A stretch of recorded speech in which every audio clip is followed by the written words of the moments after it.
An Amador County trade school has won a major First Amendment fight against the state of California. And now new rules will go into effect on January 1st as a result of its legal battle. Tonight, we're getting answers on how this impacts students who want to work with horses but never graduated from high school. For 30 years, thousands of students have attended the Pacific Coast Horseshoeing School in Plymouth, learning how to become professional farriers. But several years ago, California state regulators notified owner Bob Smith that the school was facing fines and closure. It was violating a law that requires trade school students to have a high school diploma, a GED, or take an ability test. So it didn't have relevance to what my guys do, shoe horses.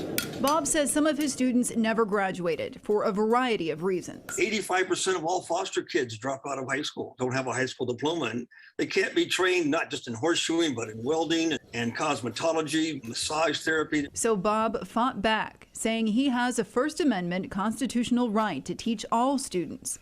And earlier this year, the Ninth Circuit Court of Appeals agreed, prompting lawmakers to repeal the requirements. I think it's awesome because it affects virtually every trade school in California. So why were the requirements in place? Law professor John Myers says the rules had a good intent. The initial purpose of this state law was directly to respond to these fly-by-night so-called educational institutions that were taking kids' money, getting student loans, and then not delivering on the kinds of programs that would give these kids a future. But he says the Constitution protects teachers and students. Vocational training is speech protected by the First Amendment. Bob is now ready to open his doors to all who want to hammer out a new career. It's unfair that the government would come out and say you don't have a chance to invest in your own life.